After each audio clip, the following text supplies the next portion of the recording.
This is a sports catastrophe production. Hey there, Heather, ho there, it's Jeff Cutter Diamond. Welcome you to another sports catastrophe on this day. And on this day, October 8th, 1992, a new team debuted in Canada and in the NHL. It was the Ottawa Senators. Now, there is a nickname I give them, but I will not say that in this video. I'll keep myself nice and calm.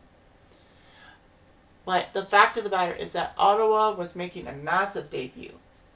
It was, if you technically are an NHL history buff, you know that Ottawa, this is not the first time that they have had a team in the NHL. No. This was the first time in 58 years Ottawa had a team. Confused? I'll tell you. So, everyone should know that the original NHL started in 1917, was supposed to start with 4 teams. Was started with 2 Montreal teams, a Toronto team and an Ottawa team. So Montreal had the Canadiens and Wanderers, Ottawa had the Senators, and the Toronto Arenas. Now, the Wanderers had their arena burned down. They didn't have enough coverage to keep playing. So they couldn't find another arena, so it was down to 3 teams. And Ottawa was a decent team. If you look at the 1920s in the NHL, Ottawa dominated, winning 4 Stanley Cups, which was pretty impressive. If I remember correctly, it's 20, 21, 23, and 27. Well, 1920, 1920, 1923, 1927, I have to say, because technically we are in the 2020s. And you're going to get freaking confused. You're saying, Ottawa didn't win the Stanley Cup in 2020? No, they didn't. Regardless, Ottawa was a strong team. Unfortunately, though, finances, because of the Great Depression, just made things worse, and they had to move house. They actually left Ottawa in 1934 to play 1 year in St. Louis. Yes, St. Louis had a team before the Blues, but that team folded. So Ottawa had great starts like King Clancy, Cy Denny, Punch Broadbent, and Clint Benedict. Ottawa had always tried to pine for NHL arenas, but unfortunately the one big problem with Ottawa is that their arena, their great civic center, could only hold 10,000 people. And in the 90s, that just cannot do. Regardless, an impassioned speech and an impassioned work by the Ottawa Senators brass led to Ottawa getting a franchise in 1990, the same time as Tampa Bay did. Tampa, the night before, actually played Chicago and beat Chicago thanks to Chris Contos putting up not 1, not 2, but 4 goals in that game. And Chris Contos is known for his one-trick pony stuff, not just with the Lightning with his 4 goals in 1 game, but in 1989 coming out of freaking nowhere to help the Kings do well in the playoffs.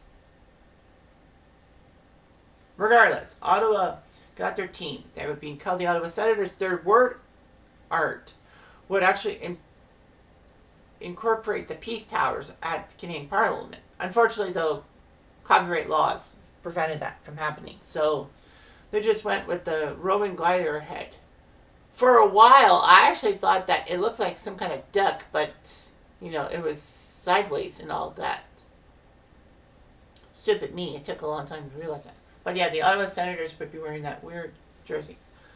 Of course, as you can see, if you're watching it instead of listening to it, you're basically seeing a photo of a famous goal in Ottawa Senators history. Those were the jerseys from their first season, 92-93. Now, Montreal actually had played the previous night, raising their Stanley Cup banner. But no, I would think they rose the Stanley Cup banner, but I'm 1 year ahead of myself. Regardless, Montreal won their first game in 92, so they were playing their second game of the season. But they weren't taking the expansion Senators lying down. Oh no, they had Patrick Waugh in the net. So anyway, after a great opening ceremony at the Ottawa Civic Center, even though that, it was like too small. And they had to share it with an OHL team, of all things.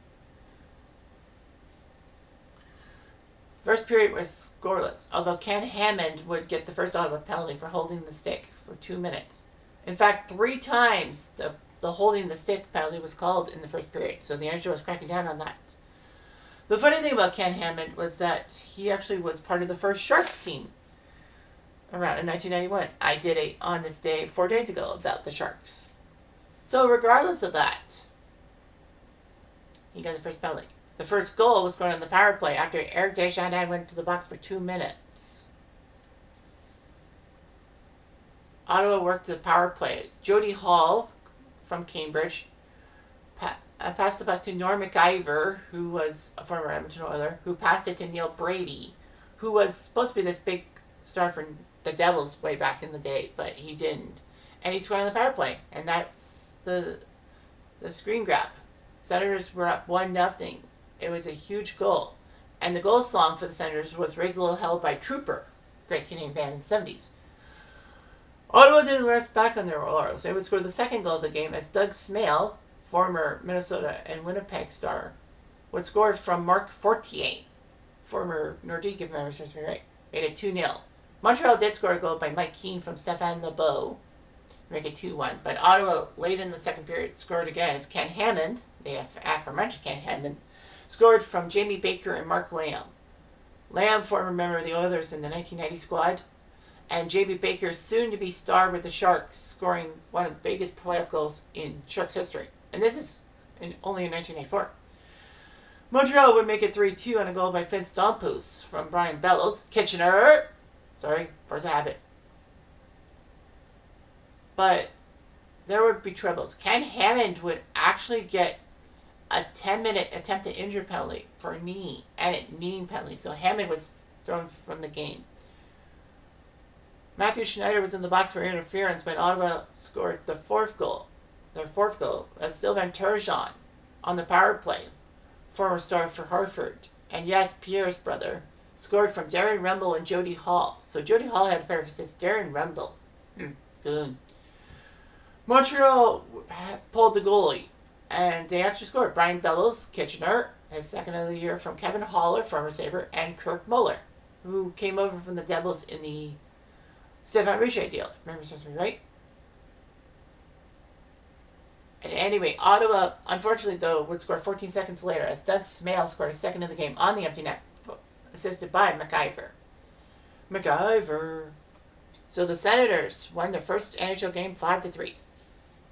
The players for the 93 Habs, well, in this game, would be Brian Bellows, Patrice Brisebois, Benoit Brunet, J.J. Deneneau, Vince Stamkos, Eric Desjardins, Gilbert Dion, another one from Kitchener, Todd Ewing, Kevin Haller, Mike Keane, Patrick Shellberg. Patrick Shellberg played for the Habs before the Predators?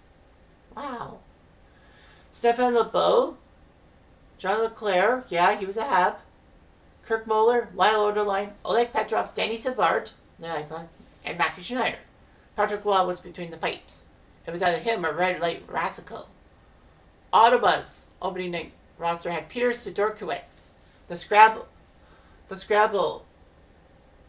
word, as I call him, and former Hartford Whalers goalie, and from Polska.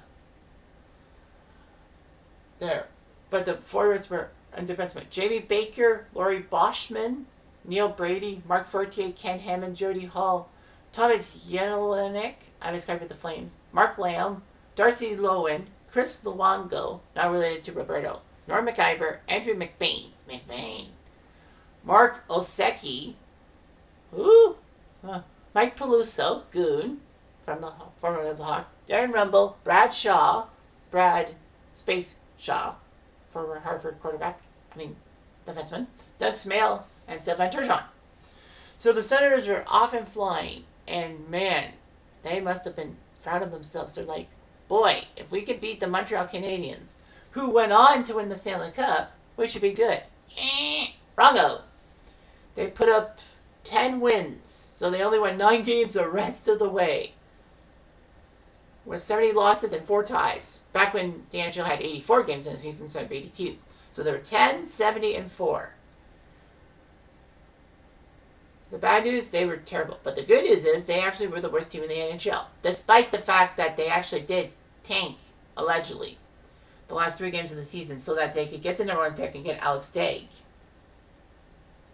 But, unfortunately, like most things in life with the early Senators, big mistake.